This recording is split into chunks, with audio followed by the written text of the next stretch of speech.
and I work in the Visitor Experience and Community Engagement Program in the Northeast Regional Office. And I'm Nikki Walsh. I'm a museum specialist for the Northeast Museum Services Center, Northeast Regional Office. And I'm Chris Constantine. I realize I didn't share with you all my title, but I work in the Visitor Experience Community Engagement Group, and I'm the Education Program Manager for our region. Great, and I'll just remind everybody again to mute their phones so that we don't have the background noise. And then our agenda for today is to review the project objectives and the components of this project, as well as the timeline. We're going to share how this FY20 plan was informed by an FY18 to 19 Historic House Museum pilot project. We are also going to discuss what park readiness looks like and review quickly how you can apply and what to expect after you apply if you decide to. And then we'll have plenty of time at the end to answer some of your questions.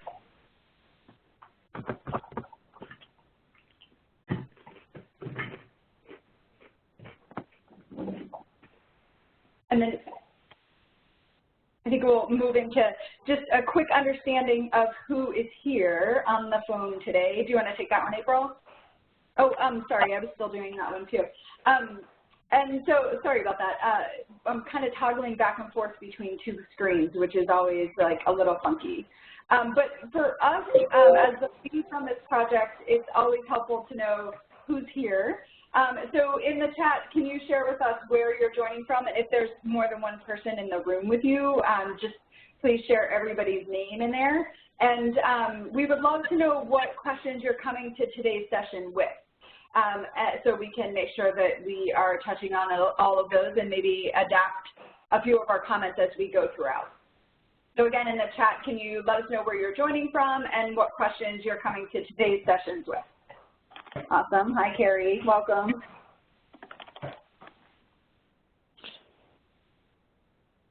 And Chris, this is Chris Began and David Daly. We're not able to get on the webinar, but we're on the phone with you. Oh, great. Okay. And is it because the link in the CLP didn't work for you? No, it's because we have terrible internet service at the Longfellow House. Oh, okay. I can't help you with that part. We're working on it, though. We're months away from fiber optic. Great.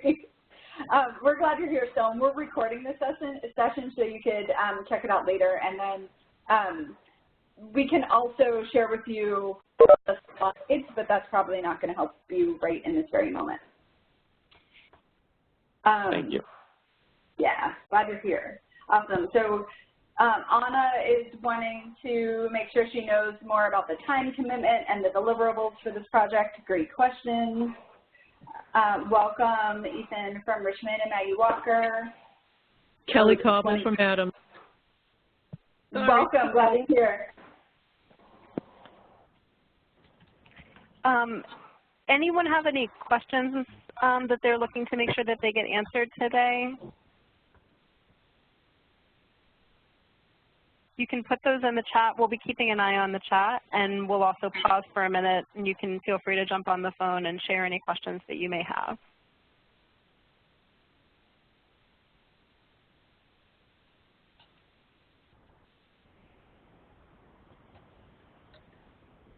Okay. So great. So then we'll sort of jump in to talking about some of the nuts and bolts of the project. And of course, as Chris said at the beginning, we're going to have plenty of time at the end to answer your questions. And this is the purpose of today's presentation is really just to give you some sense of what is this project and why might I be interested. We encourage you to go back to your parks to talk to your colleagues, to talk to people who you might want to work with on this project, and surely you'll come up with some more questions as you go. And so open invitation to reach out to get those questions answered. One final reminder, we're going to be presenting for the next probably 15 or 20 minutes or so, and so if you have a lot of background noise, if you type loudly, if you breathe heavy, put your phone on mute, and that way we don't have to, the rest of us don't have to hear that background noise. So please take a minute to mute your phone if you haven't already. So some of the goals, the goal of this project broadly is to create a learning cohort which will work across professional disciplines to iterate and innovate a visitor experience approaches that align park experiences with 21st century visitation trends.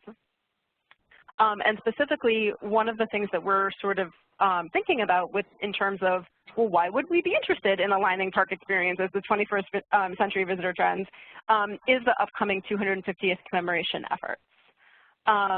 So some of the terms that we're using that I want to take a minute to pause and define. So one is visitor experience. We are defining visitor experience very broadly. Visitor experience doesn't just mean the things that, you know, park rangers do in terms of programming. Visitor experience means every aspect of the visitor's encounter with your site, from when they decide that they might want to come, to showing up, to parking their car or getting there on public transportation, to the programming that they might participate in, to the bathroom and everything in between. So we define visitor experience as a whole park experience, not as something that's one discipline or another that's in charge of. So we talk a little bit about USA 250, or sometimes American Revolution 250. That refers to the commemoration of the 250th of the establishment of the United States. This project isn't a product of that commemoration. We're still extremely early as a region and as a service in defining what that might mean. This project is really about how might we be ready, realizing that there's a lot of opportunity to engage new and familiar audiences in the next few years. How might we take that as an opportunity to really stop and think about what are the visitor experiences that we want to create, and how might this be able to help support that commemoration? So especially in the next year, we're not seeing a direct connection at all to that commemoration. We're really seeing this as a readiness opportunity. So Chris is going to talk us through the project objectives. Thank you, April. I had to remember to take myself off of mute also. So we're aiming to accomplish this goal through a series of learning events across a one-year period. These learning events will support and focus on, first, empowering staff to lead change at their sites through data-informed decision-making. Second, to create experiences that are responsive to emerging visitation trends. And then together, we'll steward a vibrant, multidisciplinary community of practice. This is an emergent and interactive process, and we're going to make decisions based on data. We are anticipating providing an opportunity beyond that 12-month, one-year commitment if you choose to, are interested in continuing. And I mean, we know our kind of like budget and work cycle. Essentially, we have 1 year funds to do 1 year of work, but we know that the need and the opportunity is larger than 1 year. So we've designed the first year, which we'll share more about. And we anticipate using everything that we learned together to design out years for this project as well.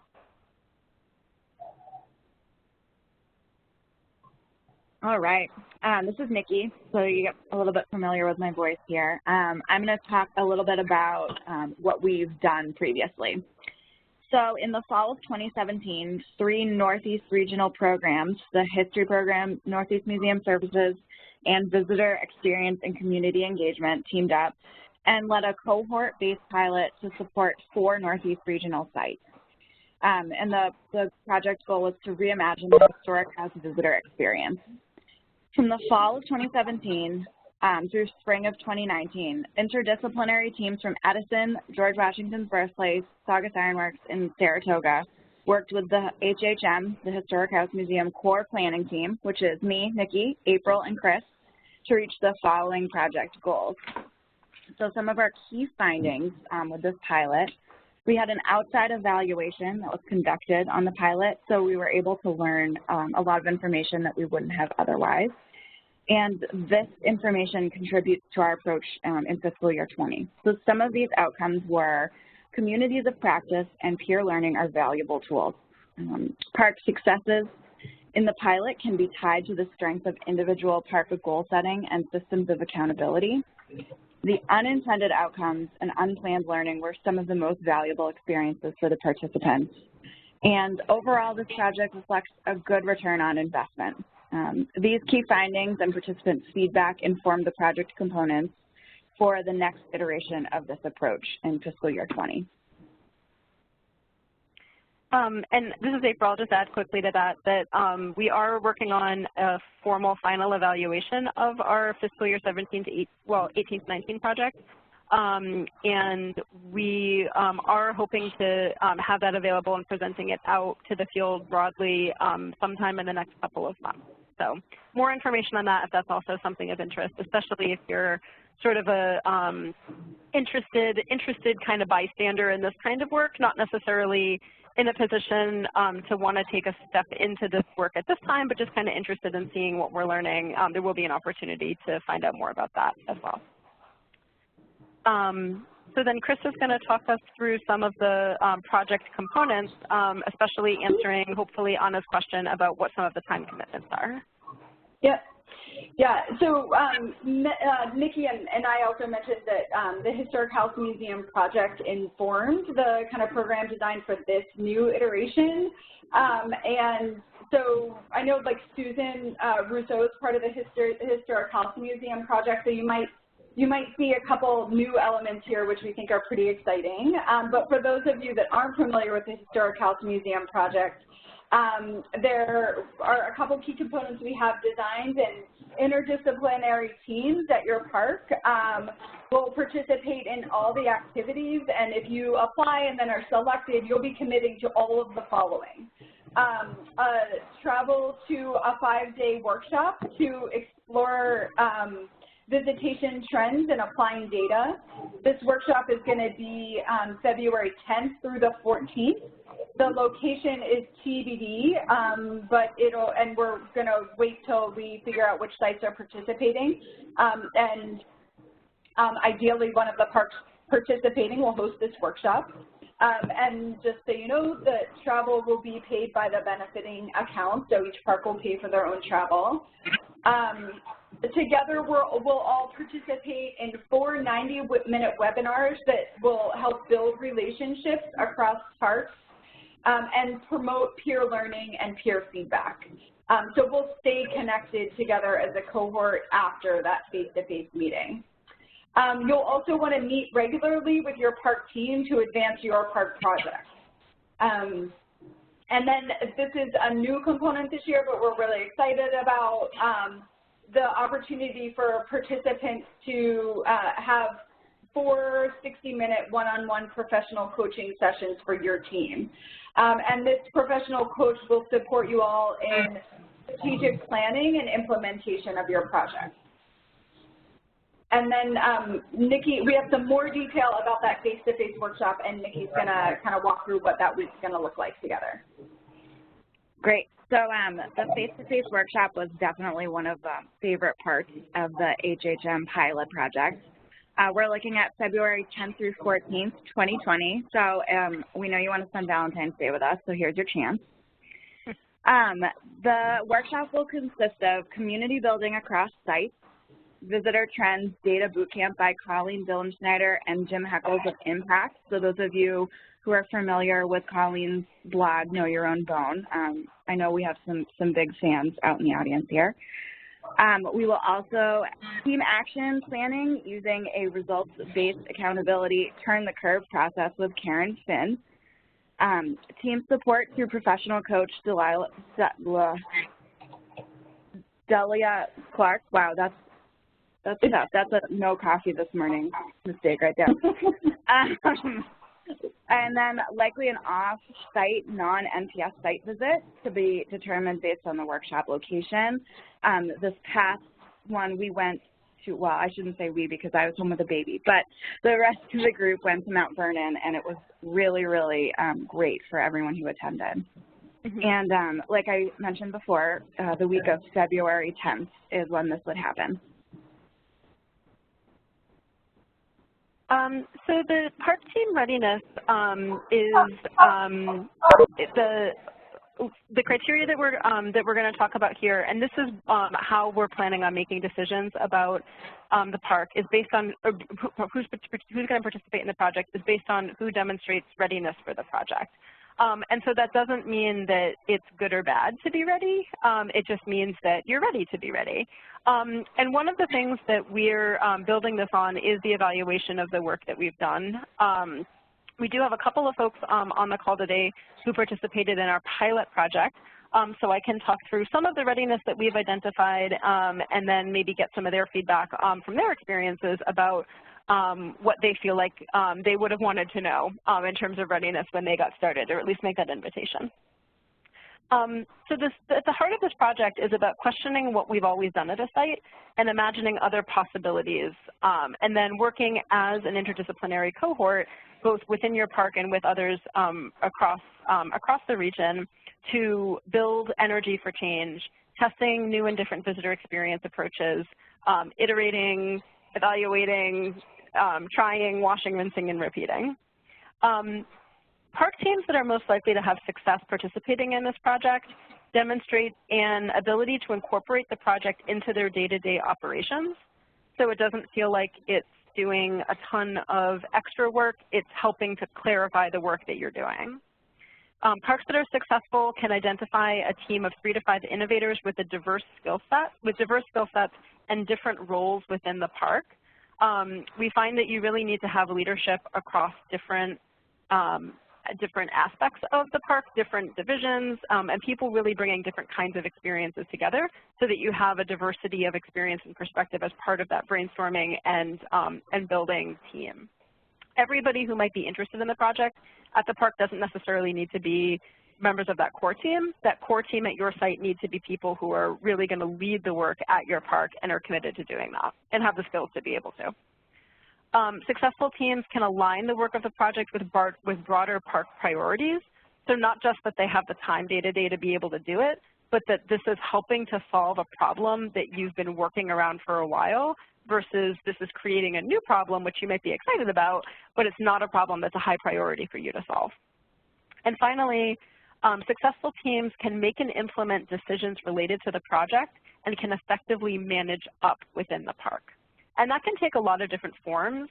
We've had successful teams that had park managers and park superintendents on their teams where sort of like decision making was really crystal clear. And we've had teams where that wasn't the case who still were really successful because they were able to create a decision-making structure within their team and were able to communicate that up within their park in a way that the decisions that they were making would really have impact on what the park was doing. And that's one of the questions that we ask in the application are all building around this idea of readiness, and by building around this idea of is this a good opportunity, how ready are you at this time to join this pilot? And so we do have a question in there about park decision making, and that's why that's in there. So I want to pause, and I don't want to I'm not going to put anybody on the spot, but I just want to open it up for the couple of people who are on the call today who did participate in our pilot. If anyone wants to just reflect a little bit on that idea of readiness or some of the things that you wish you would have known coming into the pilot, perhaps.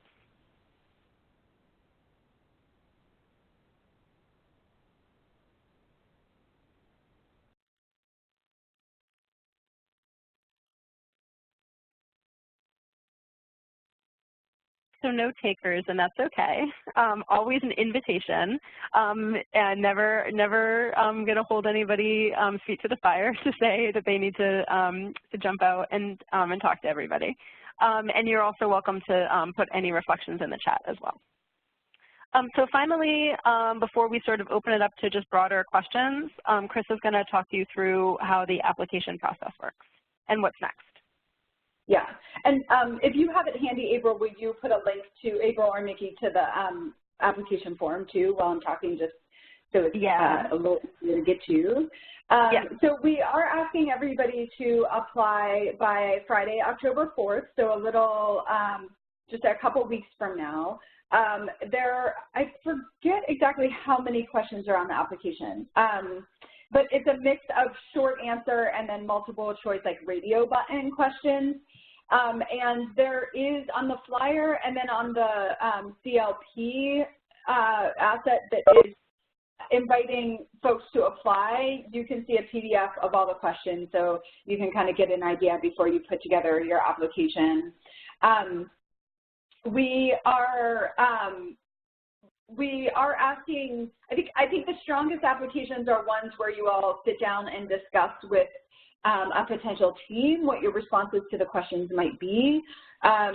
And less strong application is likely one where just one person on the team answers on behalf of everyone, especially because there is one question that is asking, is everybody on the team available for travel on the week of February 10th? And you'll want to make sure that you know the answer to that before you apply at the very least.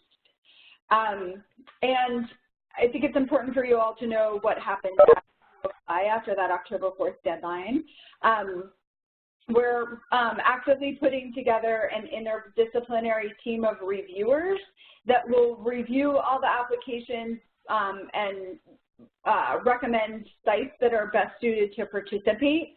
Again, the review is all based on park readiness, and you know, park readiness isn't, we know exactly what we want to do, but it is much more, we are kind of grapple with what we might do. April and Nikki and I will take those recommendations and share them with our regional director and our deputy regional directors who will have the, who will approve the final park participants. And then we'll start notifying you all by the end of October. So we're hoping, we're planning on a rather quick turnaround so that we can start to engage in some of these activities prior to meeting face-to-face in October. Sorry, in February. And so I think, yeah, I think that the addition of having like regional level deputy directors kind of have a look at and a final say in who's participating is important as we kind of talk through. I mean, we're saying that it's important for you all to kind of have some sense of how to manage up and how to manage change in an organization, and so it's important for us to also have them looped in too, and I think that will be a good thing for everybody. Oh, thank you, April, for putting that all up on the screen. So that is essentially the nuts and bolts of what we have planned for this year. One question that we got on the last webinar is like, what are the project goals? Like, what are the park goals for this project? And you'll notice we didn't cover any of that, intentionally so, because we don't think that it would be really effective design for us to tell you what you need to do at the park level. Instead, we're going to create space for you all to kind of think through and make informed decisions about what that is. And so that's one question that we got last time, so I thought I would just share a little insight on that.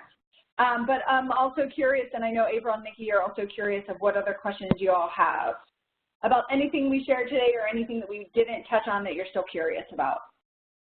So Kyle from PBS in the chat, and this is a question we got last time too, is there a room for partner involvement as part of the team or strictly MPS? So we would say that definitely, like, certainly encouraged, invited to have partners as part of your team. We did in the pilot have a park that had a partner on their team. It always provides an extra level of coordination, as you know. One of the challenges can be the priorities question. So I would leave it to you as a park to decide if the same sort of readiness criteria, if the same sense of prioritization, and making the space to be able to do the work, not just showing up to a week of training, but also to the sustained communication, the sustained engagement that's required to really make change happen. So to think about if that's where you are with your partners. But definitely that would be an invitation. for partners to be part of the process as well. And then I think the only other question that we had in the, oh, go ahead. Sorry, it's Kelly. Just wondering if it matters whether you've actually gone through the process of having a VEP or not, or if it matters where the status of that remains. You know what I mean? Will you ask the second? I mean, is it helpful? Does it not matter? You know, yeah. If you've gone through the process of having a VEP at your park. Mm-hmm. So it's not, this is Chris, I'll just share that it's not a requirement to participate in this. Right. I think that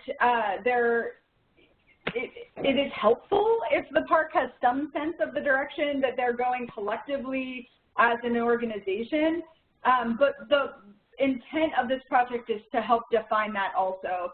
You know, it isn't to replace a long-range interpretive plan or a visitor experience plan for sure, but it can be in conversation with. And I forget if where Adams is in having listed. Are you all due for one soon? I can't recall. No, we just went through. Yeah. Okay, got it. Oh, that's right. Yes, yours is new. Yours is new. That's right. Yeah. Right. So I'm just saying, you know, it's good that they are parallel. I just didn't know, you know, how much emphasis we might want to think about it or use it or whatever. So just wondering. Thank you. Yeah, I would add to that. If you're in a situation where you know that you're not going to be able to make a decision until X, right? Whether that's like completing a visitor experience plan, whether that's like hiring your new superintendent, whether it's, you know, whatever, and you know that the park's just not going to be able to make decisions or it's going to be a real struggle, then that could be an indication that it's not a right time, right? And we don't necessarily ask that explicitly. The application questions are sort of trying to help us to help you see if it's a good time. You might know that it isn't for some reason, and that's okay. So that's a question that you all kind of internally can ask yourselves as well. And this is Chris again. I would just add that, like, if you know you all had a visitor experience plan recently, and perhaps there's some detail in that plan that the park is maybe hasn't started moving on one of those recommendations in the plan, but you all are really looking forward to kind of moving on, and maybe this is an opportunity to get some energy behind that. And I wouldn't say that this is, you would certainly want to complement any recent planning. Otherwise, otherwise it's just a good idea. And I'll add to that, that's actually something that we took out of the, in the last time that we did this, we sort of had more like an assessment of like what documents people had in place. And this time we sort of decided like, let's take a different approach, right? Like, because having documents or not having documents, as Chris just said, is not necessarily an indication that a park's ready to take on this kind of work. Right. I want to circle back to Anna's question. Anna had asked if initially about just sort of time commitment and basic requirements, and I wanted to just circle back with an invitation to ask for clarification if we didn't address that question. Anna or anyone who still has that question.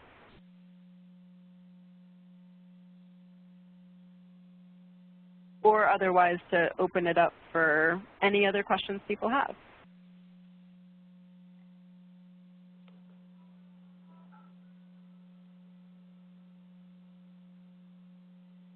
So April, this is Chris again. I was just curious, I know you're working on the outcomes of the pilot project last year, but are there maybe like one or two outcomes that you could share? You know, they don't have to be the highlight outcomes, but just a couple of things that came out of that project so we can all have an idea of, you know, what might be like comparable outcomes from this initiative. When you say outcomes, Chris, I think you might be talking about like what are the things that the parks did. Is that what you mean by outcomes? Yeah, what changes or what programs or what did they implement as a result of the project? Cool. I guess like also invitation that there are a couple people on the park or who participated in the pilot on the call, so I will also kind of open floor if they want to talk about their experiences and what they accomplished, they can do that. I'll talk about one example because this is from George Washington Birthplace. That team was on the Thursday call, so I know that no one's on the call for them today. But just to kind of talk a little bit about what that one park did. GWA was struggling with how do we help people to understand that this is a colonial revival and not a colonial home, which seems really simple, but it really had wide-ranging implications on the visitor experience at their site. In particular, you would like walk into this, 1927 house. You go in, it's all historically furnished, it looks really cool, you see there's a bed, there's a cradle at the base of the bed, and you're like, oh my gosh, that's where George Washington was born, like, I can die now. And that's not at all what that site is. That site's history is so much more layered and complicated. It's a place that talks about the memory of a thing and a place and a time, and it was really hard for the site to be able to interpret that and get that across with the way that their house looked at the time. So what they did with their project is they really dug into might they disrupt the visitor experience so that when you walk into that space, you know that you don't know what you're seeing, but you know you're not seeing what you think you're seeing. And the way that they did that was in each of the rooms on the first floor of the house, they did some kind of treatment in those rooms in order to disrupt sort of the experience of looking at a historically furnished interior. So in 3 of the rooms, they put these life-size cutouts of like anachronistic figures. Like one, you're sitting, I think it's like the dining room, there's like a cutout of the first superintendent of the park wearing those like crazy, pants that park uniforms looked like in the 1930s. And there's a room that has the person from the nonprofit that was really central in establishing the site to begin with in a different room. And then in the room where this like bed used to be, they have it set up so that it looks like a curator is creating the space like in the 1930s to really have that like mashed up appearance of it. And what the site realizes, it's not enough to just like throw in some, some cardboard cutouts. They weren't cardboard, but to like throw in some cutouts. There's so much more change management that goes with that. There's working with the staff to train up staff on what to do with that space. There's letting your law enforcement know, hey, there's these life-size figures in the room, please don't shoot. Working with the community to sort of understand that there's going to be some changes to how the site wants to talk about its history and getting the community on board with that. So that's one example of work that that some of the park teams took on. So open invitation if anybody else wants to talk about their experiences as well, just to give some other examples.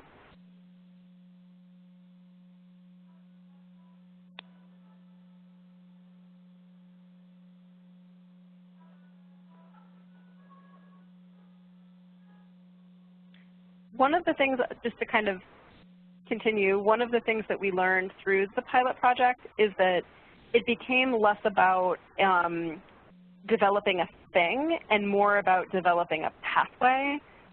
So we found that there was some sort of work about building relationships so that people participating in the pilot could be successful at working together, which extends far beyond just the work of this project.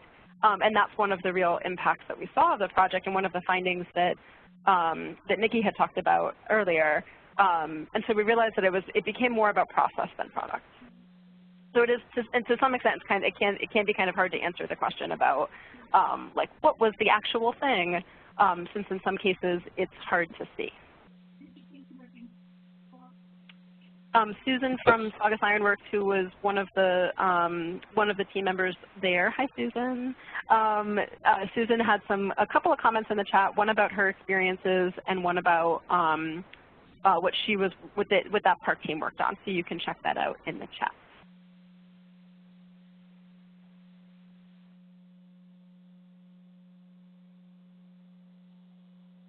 Other questions people have?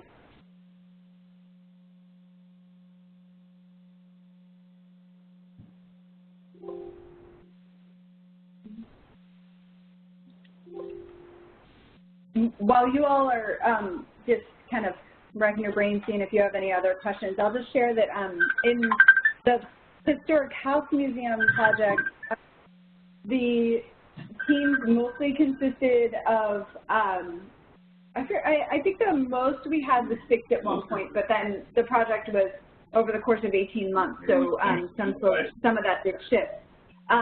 But there was, at a minimum, I think every team had a chief of cultural resources or curatorial and a chief of interpretation. Correct me if I'm wrong, April or Nikki. I can see everybody's faces, but then the titles, you know, sometimes sticks in your brain and sometimes doesn't. So that was one of the minimums.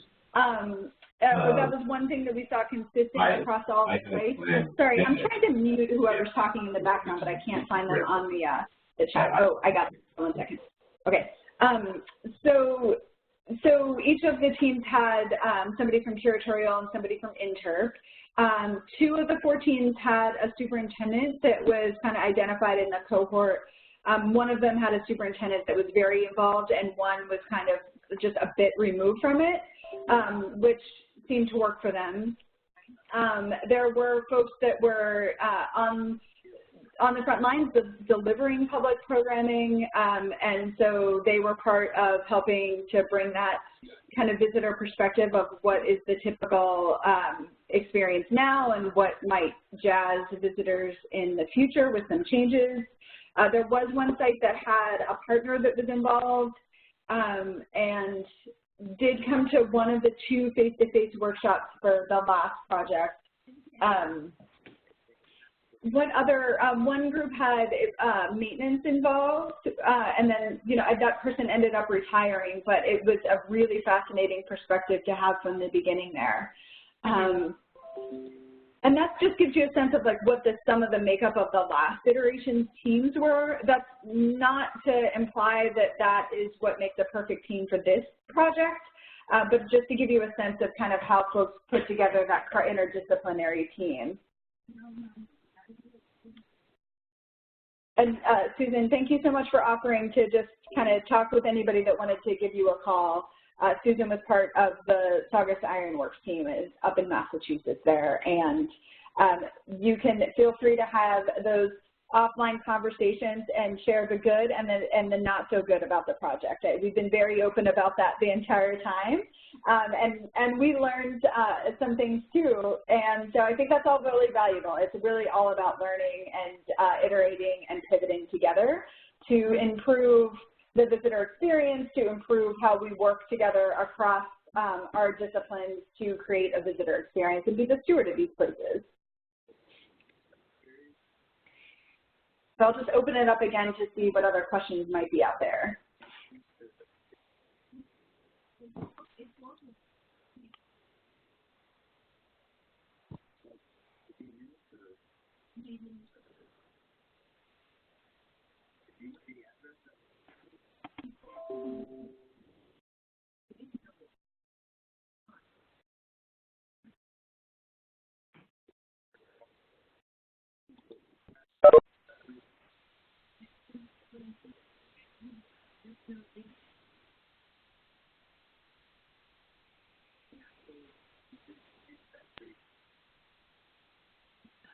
If there's anybody that is wanting to ask a question but isn't able to, maybe just raise your hand with the or use the green check or red X button, because if there was background noise on your end, I probably muted you, and I'm honestly not sure if you can unmute yourself.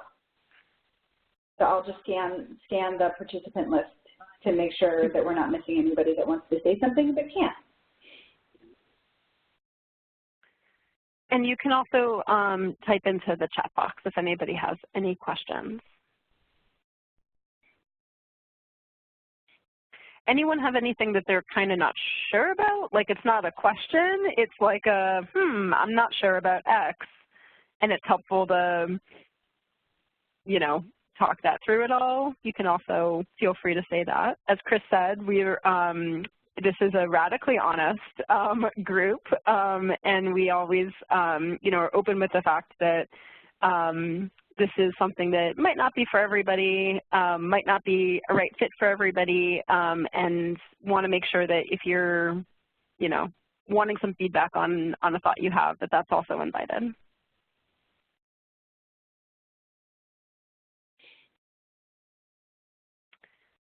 Carrie asks, does the October 4th application need to include a description of the project? So you can check out, if you scan a little bit further up in the chat, Nikki put the application itself, so you can check that out. You do have to put your email address in to continue, but you actually don't have to submit. So you can see the application that way. Also right below that, I have a PDF printout which shows you the application questions, so you can check those out as well. So we do ask you to identify your team. We ask you to talk about how your team will make decisions. We ask you to identify a specific resource that you'll be working with around your project. And the reason for that is we find that parks that can try to solve a problem and they really have they have something to focus on are parks that are more successful, whereas parks that come in and have a general sense that they're interested but don't really know what exactly they're going to do or what they're going to focus on can struggle a little bit to sort of get get some traction. So rather than asking the parks to articulate a specific project, because we realize that you might not be able to do that, and that's not necessarily an indicator of readiness in our experience, we find that it's more important that you have a sense of what's the problem that you're trying to solve and where is that thing that you're going to be focusing on, or what is the thing you're going to be focusing on.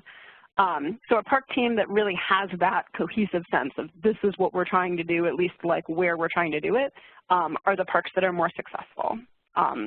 So you don't need to have this is exactly what we're going to do over the course of the next year outlined, but you do have to have you should have some sense of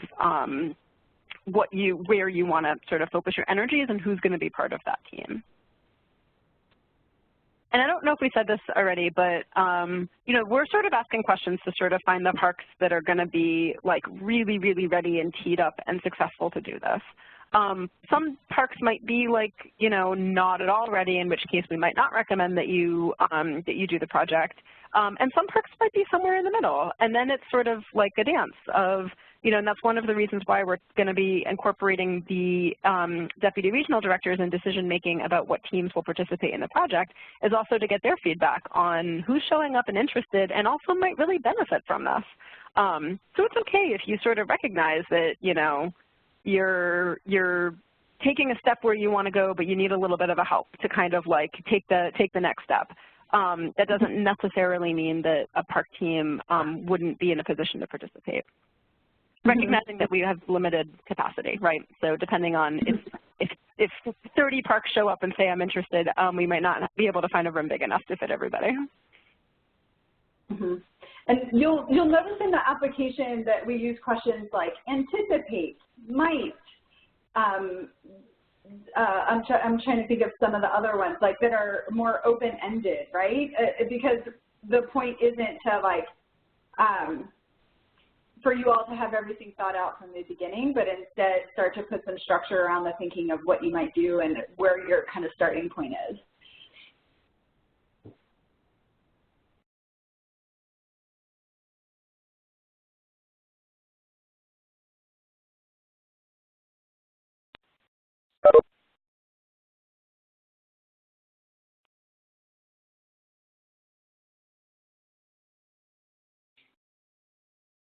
So in the interest of hearing a couple beeps and not hearing a ton of questions on the phone, maybe we'll give it just one more minute of awkward silence together to see if anybody has anything else they want to ask or say.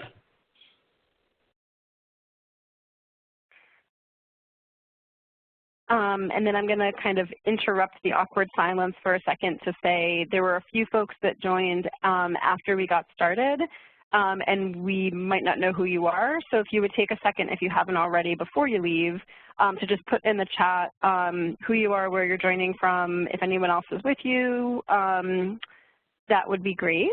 There's a couple of most people kind of came on and introduced themselves, but a couple people didn't. And if you only have a first name in there and you didn't introduce yourself, then we might not know who you are. So take a second to do that as well. Yeah. Ooh, Kyle, you asked a great question. So Kyle asked, what role will the NER team play? Advise, facilitate, organize, logistics, yes to all of that. So you can think of April and Nikki and I as your backbone team. We are the ones that are, we will be, and we openly shared this with the last cohort too, we think about and talk about you all a lot. We kind of think through kind of and notice what you all are working on. We will take all of what you're working on, what you're saying in emails, what you're preparing for a webinar, and use that to inform the next step. And we're iterating along with you all. We are the point of contact for the trainers that are going to provide content for the webinars. So that's Colleen Schneider and Karen Finn with results-based accountability, and then Delia Clark. So we'll have phone calls with them and talk to them about kind of just a broad sense of who is part of this cohort, what are some of the needs that you all identified in your applications, and they'll tailor their presentations to what you all are saying you're needing. So we're kind of the go-between between content delivery folks and you all.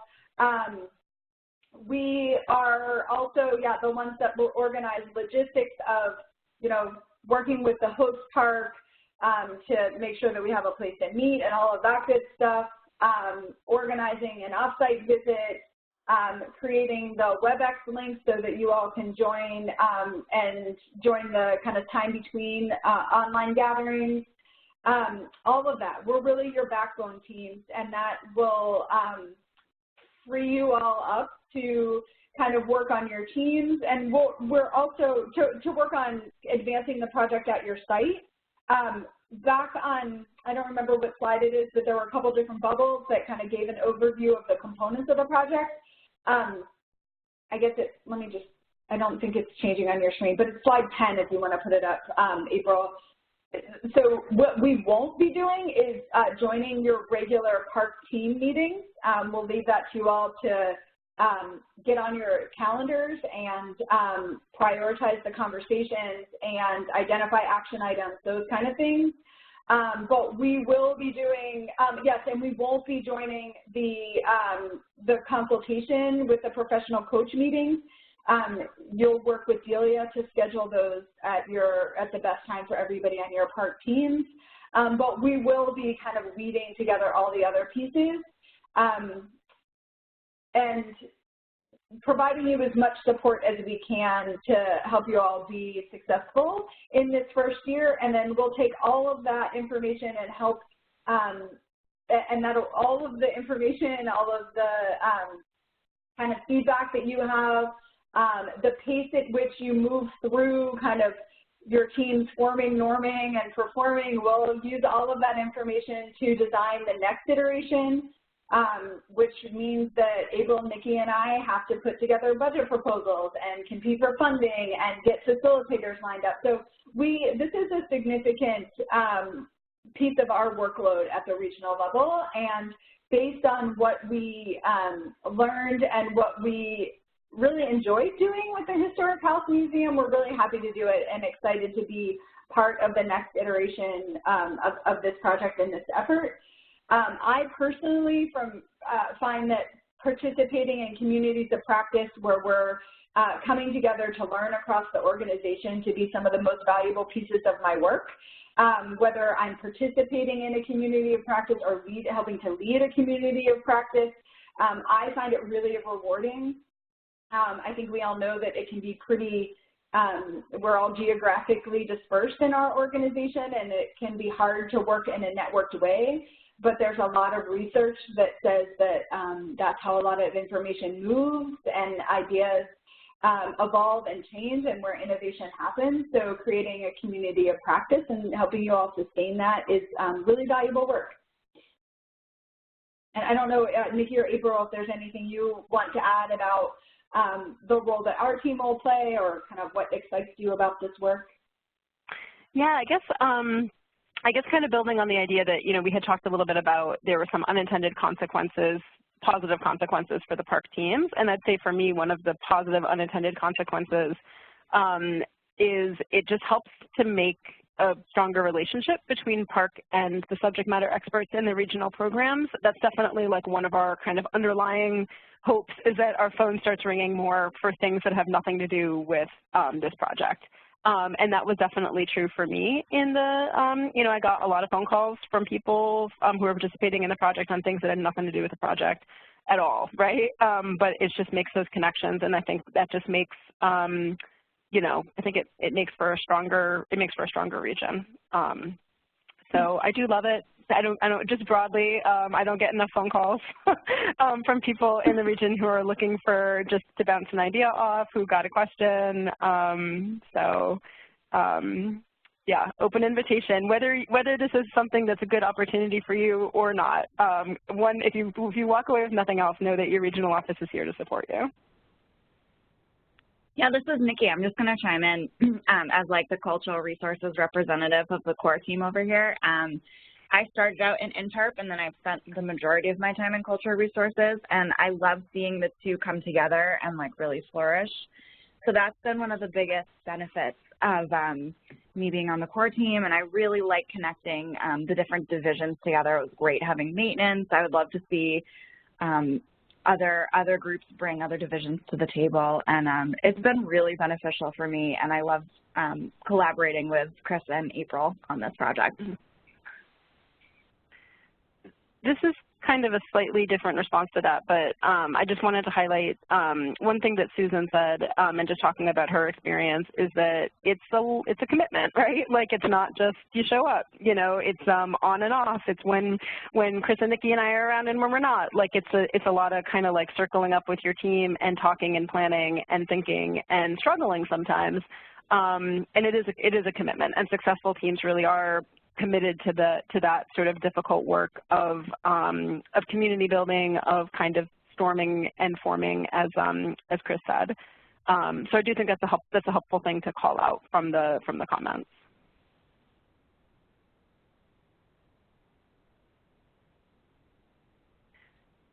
So we're reaching the top of the hour, but let's maybe kind of pause once more to see if there's any other questions people have.